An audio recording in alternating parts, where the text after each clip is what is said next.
Hello, friends. Thank you for joining us for another episode of Fort Worth Roots. This episode of the podcast is brought to you by Clean and Clear Lawn and Landscaping.net.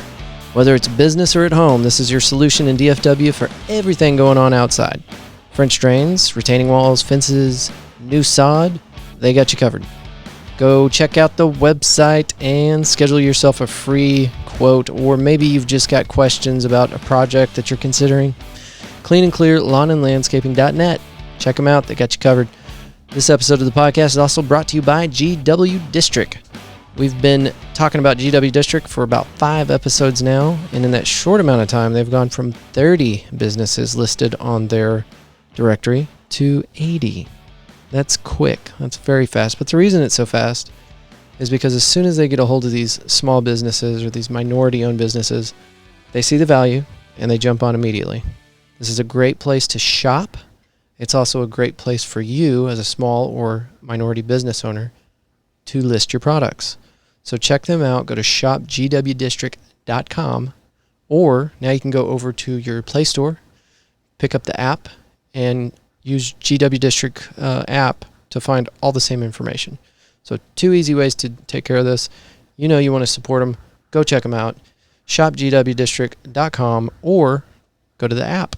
My guest today is a former Seattle, Washington resident. He was actually in Seattle whenever the whole CHOP, Capitol Hill, Autonomous Zone thing was going on.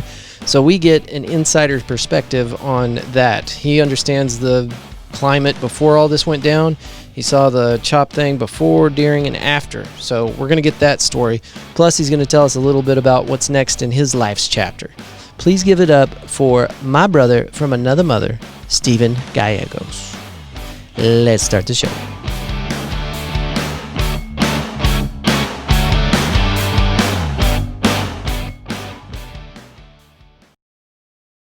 Hey, thank you for having me. All right, so let's jump right into the Capitol Hill thing. You were telling me a little bit about it before we jumped on here, but let's pretend like the listeners didn't hear any of that conversation, because they didn't. Yeah, well, the unfortunate situation with George Floyd happened about a month ago, and protests in the country started happening, and of course Seattle was one of them. And there is a very popular community in the Seattle area called Capitol Hill.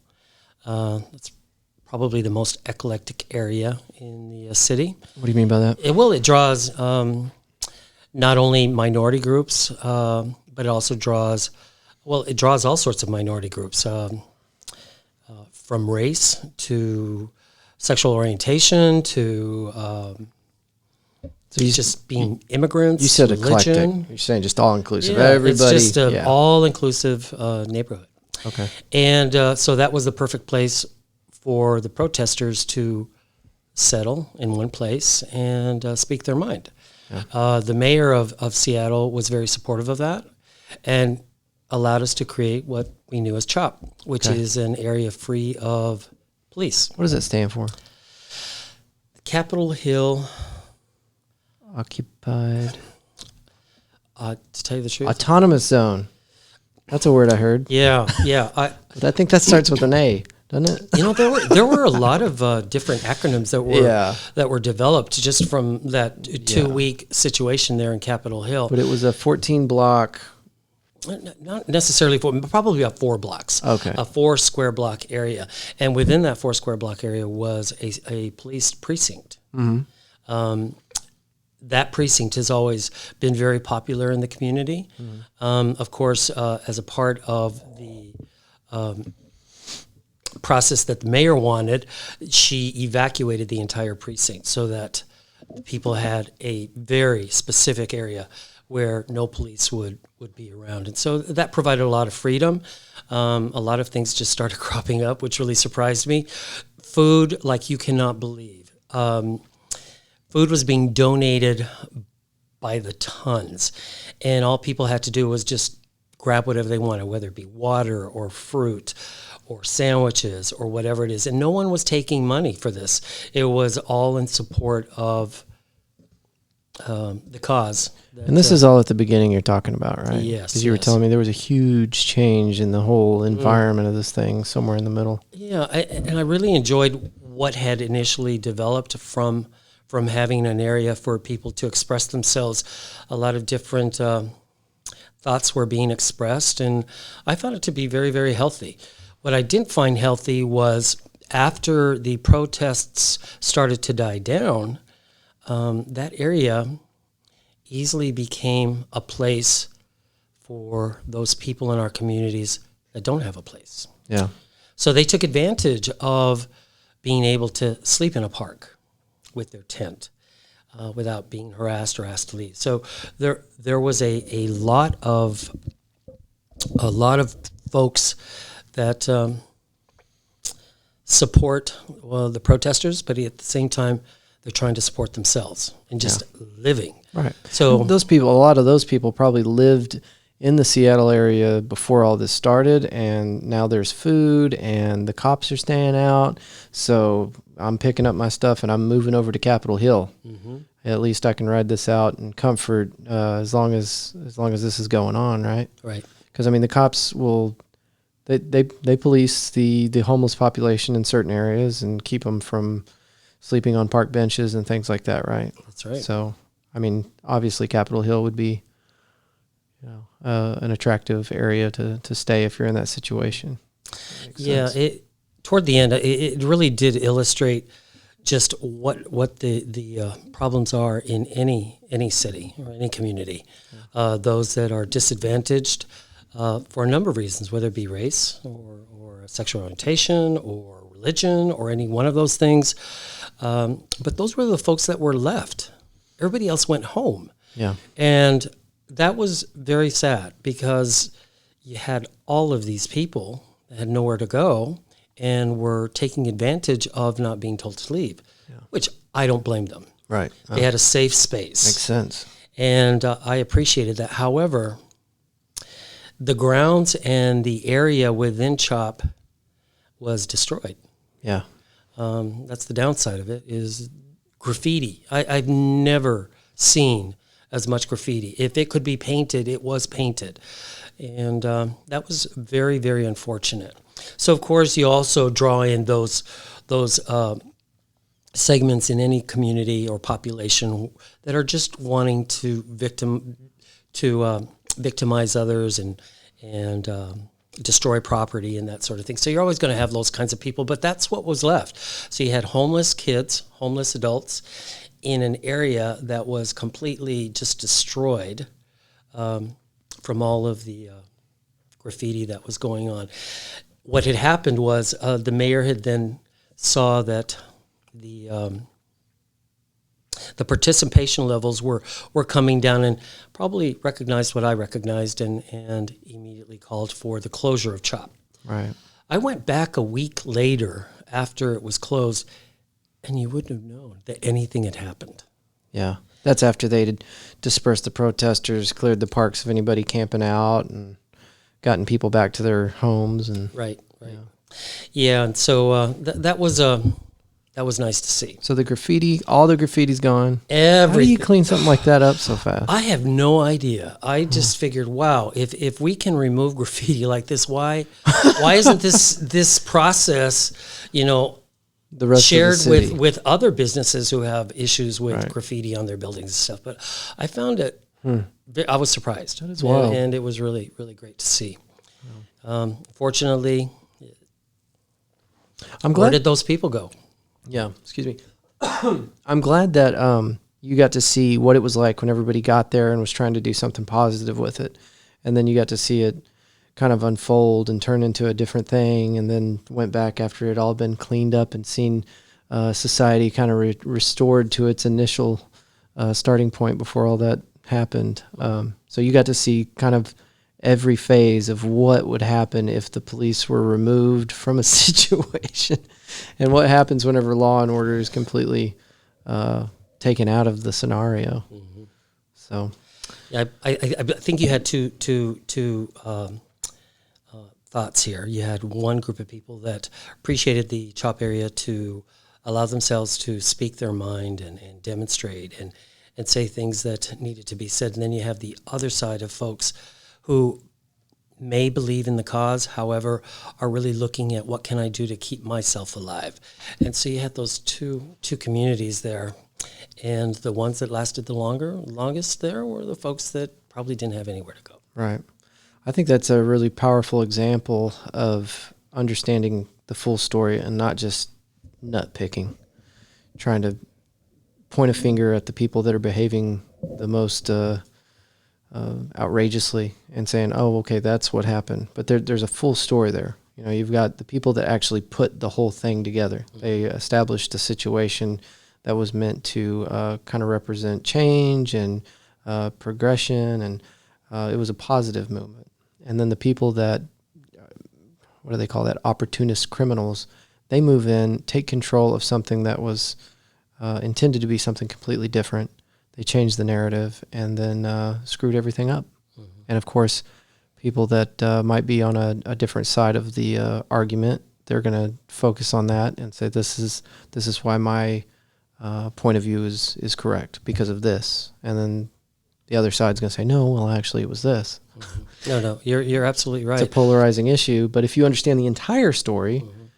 you can call it what it actually is. You can see what it was actually meant to happen and what it turned into. Mm-hmm. Yeah, when you live in a free society as we do, and everyone is allowed to express their own opinions and thoughts, you're going to find some commonality between everybody, but at the same time, you're also going to eventually see where the major differences are. Sure. So although the protests were really influenced by George Floyd's murder, it also provided an opportunity for other people to more or less make a statement about their condition in life.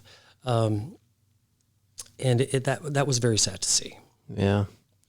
So you said the police station was completely vacated down there on Capitol Hill? Mm-hmm. Vacated. They put a fence all around the building. Did that hold up? It held up. Someone managed to climb over the fence one night and spray painted over Seattle 13th Precinct to the Seattle's People's Precinct. Yeah. And I thought it is that line of thinking that is what really had existed in the CHOP area for a couple of weeks after the George Floyd murder. And so it was unfortunate to see what was left. You said that particular precinct was part of the community. Were you kind of, did you mean that it was respected and held in a high regard? Yeah, this particular precinct is very active with our LGBTQ community. Mm-hmm. They've been grand marshals. They march every year with the parade. They even have their own souped-up SUVs with the pride colors on them.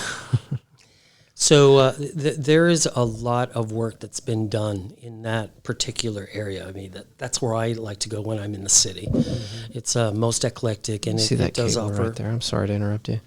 It just provides a much better place for people to experience different things. Yeah, that's why I enjoy it. So, the community started off with a good feeling towards the police. That was a positive place. There was a good relationship between the community and the police. Do you feel like the pushback against the city from the people that were inside CHOP, maybe they were from outside of that community? I mean, to see that kind of resentment towards the local government, the police, and the mayor, was that influenced heavily from outside communities, or what caused them to turn on the city that apparently supported their diverse, eclectic community? I don't know that it was so much the community, Capitol Hill, as I think it was just the bigger picture, the what really drove the protests, and Capitol Hill just happened to be the best place for this type of gathering. And the police department also did their part in vacating their precinct while we were allowed to protest peacefully. Yeah.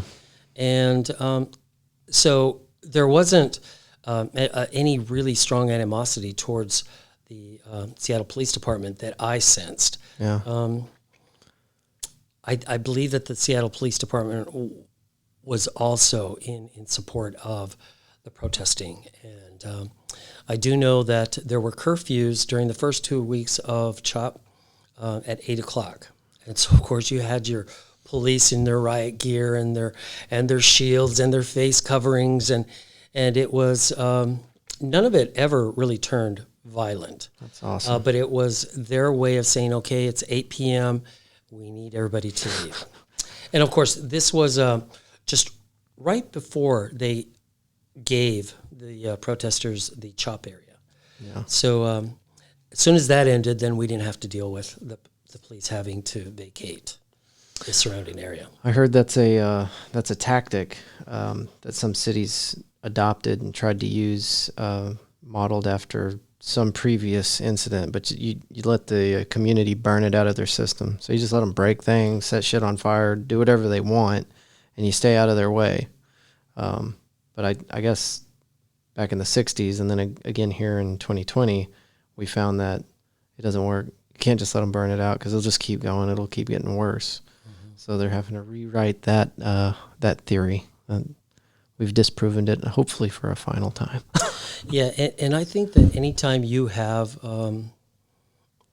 free people who are unhappy with their situation, you're always going to draw all sorts of beliefs and thoughts. And I'm afraid that because of those few that end up disrupting the cause, I don't believe that those that are there for good intent reasons should be penalized from having a protest. Oh, sure.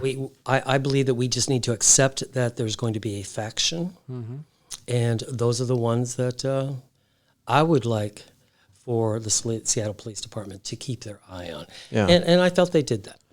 So here in Fort Worth, they might still be protesting. There was a protest every single evening for, I think, a month, and there still might be some going on. I've even seen protests for the Fort Hood soldier that was recently discovered. Did you hear about this? So there was a soldier stationed at Fort Hood. She went, and for the folks listening, I don't know all the details. Yes, but she was just recently found. Yeah, so they found her body. But the thing is, they didn't even know she was missing until the soldier's family called and said, "Hey, we haven't heard from our daughter in a while. What's going on?" And they said, "Oh, well, we don't know," or something like that.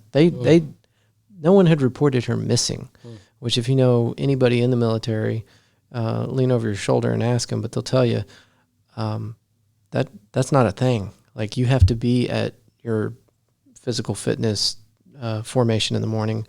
You have to be at your start of work formation. You've got to be at your end of duty day formation. There's formations all the time. Active duty, that's all they do. It's formations. Mm-hmm. That's how they define their day, moving to the next formation. And during those formations is accountability. And so the fact that the family knew that something was up before her chain of command did, that's crazy. Anyway, I'm getting sidetracked here. They found her body, or the remains, in a field somewhere. Mm-hmm. And like I said, I don't know all the details. Most of what I just spit out of my mouth came from little bitty articles I saw on Facebook. Mm-hmm. But anyway, they're protesting that now downtown. The reason I was bringing up the protest in Fort Worth, to touch on what you said, the local police let the protests continue up until the point where they realized it was getting kind of out of hand. And so they chose a cutoff point, which happened to be a bridge. And they told them, they warned them. I want to say there was 3 warnings given. Like, hey, that's it. Far enough. It's over for tonight. So disperse. And they gave them 3 different warnings. And they didn't start implementing tactics or whatever you want to. I don't want to make it sound too gruesome. It really wasn't. But anyway, they didn't start dispersing the crowd until frozen water bottles started getting thrown at the police officers. Ugh. Now, you hear that and you're like, frozen water bottles? That's a weird thing to be throwing. Well, it's extremely weird if you've been out there protesting for 4 hours in June or July heat. You're not going to have a frozen water bottle on you. right? So obviously the guys that showed up with frozen water bottles, they just got there. Okay. So to your point, the peaceful protesters, they were out there doing their thing. The cops were helping them. They were shutting down streets, allowing them to continue. Some of the cops, and I have pictures of this provided by one of my guests, his wife, Jessica Rambo Studios, or jessicarambo.com. She provided us pictures of the cops, and they're, participating and helping. And then there's other pictures that have come up on social media of the cops taking knees and, doing everything they can to show their support. But whenever people start showing up and throwing frozen water bottles at police officers, it's time to go home. And 3 officers were injured, not critically or anything like that. But, hey, they went to work to do a job and they got hurt. So it's worth noting, I guess. But for the most part, peaceful protest all the way up to the end. And Fort Worth police officers did a great job of minimizing the amount of negative publicity that was generated by that by controlling their own emotions and making sure that they did it in a professional manner. But people should be able to get out there and protest, and the officers are, they're helping as much as they can. And then whenever it gets out of control, then they've got to switch gears and do the other part of their job, which is protect. So. Yeah, I thought they went about it very, very strategically in that they knew that the whole event involved the police. And so the strategy that the city took was to not be that, regardless of how crazy it got. Yeah. So I think their point was well made, and I believe that did gain the police department more points with the community. Because they did demonstrate a behavior that most of America is wanting from their police departments. And I felt that Seattle Police Department did a phenomenal job with curtailing any injuries or just unnecessary crap. Yes. Yeah. Yeah. Well, we're proud of our cities. Way to go, Seattle. Way to go, Fort Worth. Yeah. And Dallas, I think they did pretty good too. There was some incident, it got a little more Western out here in Dallas, but for the most part, 9 out of 10, they did pretty good. Well, that's enough of that. I just really wanted to ask you about Capitol Hill because you were there personally, and it was all over the news. So, but now I want to know about the next chapter of your life. Are you okay talking about that yet? Sure. Yeah. Mm-hmm. Okay, I'll get permission before I air this one. Okay. Because nobody knows yet. Nobody knows. Tell the world. Tell the world. Yeah. Well, this Latino is going to Mexico. All right. Yes, and I was very blessed in this country to work for a blue chip organization. And I've heard that term before, but what is blue chip? Like a 500 company. Okay. So, and I was able to benefit from working there and really learn some things, not only about myself, but learnings that I could take to leaders and employees. And it had such a huge impact in my life that I felt I needed to share this with people that would never, ever hear this. So I have a lot of different topics around learning and leadership and managing behavior and how we think and how our past dictates much of our decision thinking. And I think that as a Latino, this type of education probably isn't found in many Mexican companies. Much less small business, or even discussed in schools. So I feel it's my responsibility to go down and see what I can do to volunteer. And taking your years of corporate knowledge and trying to bring that back to a community that didn't have the opportunity to learn those things. Yeah, one of the best feedback statements I've ever been given after a program is I had this one 19-year-old kid, out of high school, first corporate job, and he took one of my classes, and afterwards he came up to me and he says, "Why don't they teach us this in high school?" Yeah. That stuck with me because I realized that unless a person is in a unique situation and in a unique place at the right time, then you're fortunate enough to hear messaging that can help you move forward and keep you from limiting your abilities. And I feel that if I could do that for people here, why not take a message to my Mexican brothers and sisters and help them realize that they don't need to leave Mexico. Yeah, for sure. Well, that's going to be it's going to be a fun journey. It is. I'm looking forward to it because I've been to Mexico once now. Finally have my passport, and it was a resort, so it's not a good barometer for the local culture or anything like that. But it was so beautiful, and I loved it, and I want to go back very, very badly. And the place that you're looking at moving towards is it's going to be, what'd you say, 3 hours from it's Playa del Carmen? 4 hours north of Cancun. Okay. In one of the oldest cities in the Yucatan area called Mérida, established in the early 1400s. So it's been there for that period of time, and there is a lot of opportunity there. There's a huge expat population, or Explain what an expat is. Americans that no longer live in America but live elsewhere. That's what that means, though. Expat means Americans that have moved to a different country. To move to a different country, right? Okay. And so there's a huge expat contingent there, and it's still remained very local. The U.S. dollar hasn't quite influenced the Yucatan area, so it's still very Mexican, very rural. People work for pennies. $100 a week is a lot of money. They compared $100 a week to 4 visits to the doctor. Damn. So the $100 that they get could be used for something like that, but again, that's what they live on, and it just feels unfair that I can go there and live abundantly. And so I feel that it's only fair that I go there and do something instead of just reaping the rewards of my retirement and my ability to do something. Yeah. Oh, look, room service. Just kidding. I thought you said you had to clean your own room. I found out that if I'm here, well, I just found this out.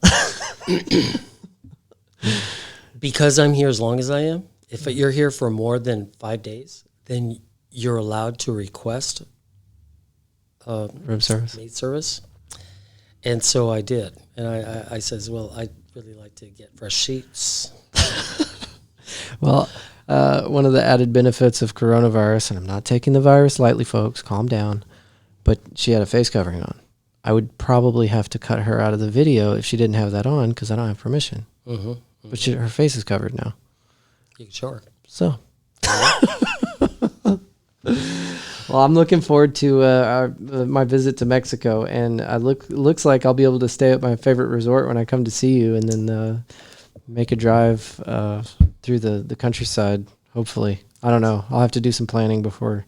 Yeah. Wait until you get down there, let you get set up, let you start making your big moves, and identify all the good places to eat, and let you adapt to the water. Have you thought about that? Like your entire system is going to have to acclimate to the sun, to the microbiology and the water supply. You're in for a ride. Well, I think the fact that I'm Mexican already Oh, come on, man. already absolves me from feeling any of that. I tell you what, let Montezuma get a hold of you, and we'll see if living in northern United States for how many years has kept you acclimated to Mexican drinking water. I as often as I've been to Mexico, I've never gotten Montezuma's Revenge. Have you drank the water though? I have drank the water. It's not that I drink it all the time. I mean, I've been in a hotel room where I have bottled water. I would let the water run out of the faucet. Yeah. If there was a sink or the bathroom. Right. For a couple minutes. Well, I wasn't crazy about it. Like I would use the water out of the tap to like brush my teeth and stuff like that, but I wasn't drinking it. Yeah. I mean, I didn't drink a lot of it, but no, I never felt like, I shouldn't have done that. Yeah. Well, and I asked our guy, because everybody had like somebody assigned to their room. Like that was the guy that took care of you, like concierge service or whatever. And you meet him the first day that you're there, and he takes care of you the whole time you're at this place. And I asked him, because I'm like, you know what? This is just a bunch of scared white people worried about the water. They watch too much Hollywood movie. So I asked him, I'm like, hey, man, is the water really that bad? Can I drink it? I mean, it's silly, right? Don't worry about it. And he's like, do not drink the water, sir. Like, you only drink the bottled water. Because you're gringo. I mean, he was like, eye contact, like, listen to me. Don't drink the water, you know? I want you to come back. Yeah. If you get sick, you're not going to spend any money. Come on, man. Right. Don't drink the water. That's right. So I took his advice, man. And so I just drank beer the whole time because it's, it's bottled. So Yeah. Well, they have bottled water in Mexico, so I'm not too worried about it. Yeah. It's one of the things I think about. But anyway, excited to do it. And you're going to be out of here probably in the next couple of days on to California. And then I have one more visit in California to visit some family. And then from there, I'll fly into Merida. And my plan is to take some road trips, figure out where I'd like to establish my final roots. Mm-hmm. Merida, I've done the most research on, so that seems like the most attractive community for me to move to. However, there are some other areas in the Yucatan which are just as inviting, like Tulum, Playa del Carmen, which is where you were at. Yes. Campeche is another one. So those are all in the Yucatan area, and of course, the American dollar just does phenomenal in these areas, and so I know I'll do really well for myself, which makes it much easier for me to do for others. So really looking forward to it. That's something, not until later in life, now that I'm older, looking at the world differently. I don't want money just so that I can have money. I want money so that I can do creative stuff and be an asset to my community and things like that. I'd like to have the financial freedom to not worry about money so that I can focus on creative stuff. And, you've worked your ass off your entire life to get to where you're at. So I'm glad that you're able to finally, move on to something that you get to pour your heart and soul into. That's in my opinion, that should be everybody's goal, is get to a financially stable position so that you can do what you want to do. As far as, if what you want to do is sit on a yacht and snort cocaine off of hookers all day, obviously that's not pure intentions. But what you're doing is awesome. So thank you for what you're doing, man. Yeah, I could do that after hours. No. Yeah. There's probably a resort that includes that as part of the all-inclusive. Yeah, I'm sure there is. That's a given. All right, man. I love you. I love you too, man. And I am extremely excited for your trip to Mexico and to see how that all unfolds. I will be on a plane down there to see you just as soon as you turn the light on for me, Tom Bodette style. That's right. Keep the light on for you. Do you want the people at Fort Worth Roots to hit you up on any kind of social media or no? Oh, absolutely. I'm open to it. Because they might have questions. They might want to be like, what's it like down there? Yeah. And the Yucatan really doesn't have as much of American influence as the rest of Mexico. Yeah. Especially when you're thinking about PV, Puerto Vallarta, Mazatlan, Cabo. Those places have a heavy American influence. And so you're really not experiencing the true culture of Mexico. And that's one of the biggest attractions for me in the Yucatan. Okay. What's the best way to get you? Instagram, Facebook? What are you doing? I'm available on Facebook, Instagram, Twitter. I can best be reached at on Twitter. It's Stephen GA 11. Okay. And at Instagram, it's at Gallego, Gallego, Spain, Spain. At Gallegos, Spain. Well, if I do my job, I'll try to remember to put that in the show notes. But thank you for doing this with me. Okay. And thanks for a wonderful breakfast. And I'm sad that you're not going to be here longer. But next time you come to DFW, you stay your ass in Fort Worth. Will do. Thank y'all for listening, and I'll talk to you later. Thanks, everybody. Not bad, right? That's good. Stephen Gallegos, thank you for doing the show. He didn't have a choice. I just showed up at his hotel with my Roadcaster. And that poor lady with the mask on her face, she definitely had no idea what we were doing. I'd like to thank her, whoever and wherever she is. Thank you for being on the show, ma'am. And thank y'all for listening. I do this for you. Yes, you. If you're listening, thank you. Every time you listen to the show, it shows up on our analytics as a point. So you are contributing to the show just by listening. So thank you. Also, I have a map. I have this cool map that lights up every time you listen, like whatever part of the country you're in. If you're in California, it shows up over there. If you're in North Dakota, it shows up there. If you're in Ireland, it shows up there. You get the idea. Anyway, it's cool. I like seeing that thing light up. So if you go to like Russia, listen to the podcast. I don't think we've had one light up there yet. We're worldwide. But thank you for listening. Seriously. Hey, I'm not going to harp on this, but I do want you to know there's another resource on our Patreon account. Excuse me. On the Patreon account, you have access to longer episodes. What I did is I decided I was going to cut these down to in between 30 and 45 minutes just for some uniformity. I was kind of all over the place. Hour and a half episode, 30-minute episode. I don't like that. So I've cut it down, but I'm keeping the lesser edited versions and the longer episodes on the Patreon accounts. So if you would like that, if you'd like to support the show, get longer episodes and early access to those episodes, that's where you would get it. Big thanks to Leslie Ben and Justin Motenta, our first two supporters of the show. They get access to all that stuff. Behind the scenes material, we're going to add that pretty soon to the Patreon account. And eventually we're going to do events. I haven't got that figured out yet. We used to do annual events with my little marketing company, Altitude Grove. And so I've got kind of an idea how that will go. So first time we do an event, it's probably just going to be a meetup at a bar. But eventually we're going to pack out a 40,000 seat stadium. It's going to be pretty sweet. I hope you're there. We have a YouTube channel. I tell you guys about that from time to time. But every one of these episodes, for the most part, has a YouTube video. I think I've done a video for every single one of them, even whenever I screw up with the cameras. I figure out a way to kind of finagle it, but most of them turn out pretty good. Social media accounts, Fort Worth Roots on every platform, easy to find. Also, I want to remind you guys, you can send me an MP3 format voice recording. Every single person out there that has a smartphone has an MP3 recorder or a voice recorder that records typically in MP3 format. You can send that to me like a voicemail, and I'd like to include it in the show. But before I do that, you got to send me a voicemail. You got to send me a file. Then I can add it.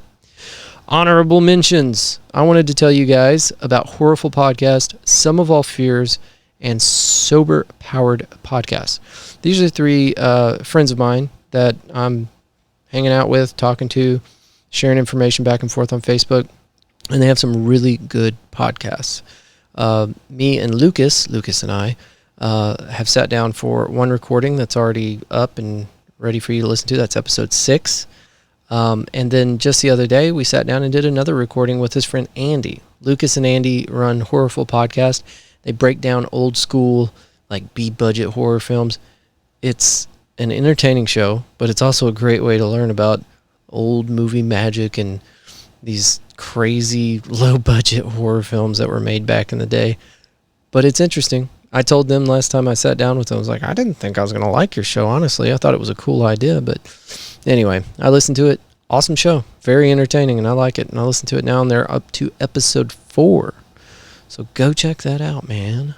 It's going to make you want to watch old-school horror movies, though. Heads up. Some of All Fears. That was with Ryan Perio, who that's episode 15, got released last Monday. And he told me that Labor Day weekend, which is in the future. Okay, so like you're listening to this on Monday. Labor Day just happened. So his podcast should be out. It's Some of All Fears, and it is on all podcast directories. So you can get it wherever you listen to podcasts. Sober Powered Podcast is with our friend Gillian. And she has this awesome podcast where she talks about the effects of alcohol on our body and kind of what you go through as a person trying to live a sober life and all that good stuff. That's another one that when I saw it, I was like, I'm not going to be interested in this. But she has a fun way or easy way to listen to this kind of information. It doesn't seem like a high school PowerPoint presentation from your DARE officer. It's entertaining, and she's got some really good information about it. And she's not just a podcaster; she's like a molecular biologist or something of that sort. Anyway, she's a smart lady, and she knows what she's talking about. And there's some really good stuff in there. One thing she talked about that really grabbed my attention is the effect that alcohol has on your metabolism. And I never really thought about that. But I could not lose weight at all until I stopped drinking. Stopped drinking, diet, exercise. Then the weight just fell right off. But I wasn't attributing that to not drinking. I was attributing that to me just being an absolute stud in the gym, of course. But that might not be the case. And I have Sober Powered Podcasts to thank for that added bit of information. So anyway, just to say, information in there is awesome. And I'm glad that I found it. Glad that I was able to connect with Gillian. And you should check it out. That's it. I just wanted to talk to you before the podcast ended. Thanks for listening. You're the best. Try to do these every Monday. I've been pretty much on point so far. One little hiccup. You forgive me, right? Anyway, thank you again. Okay, I'll shut up. I'll talk to you next week. Bye.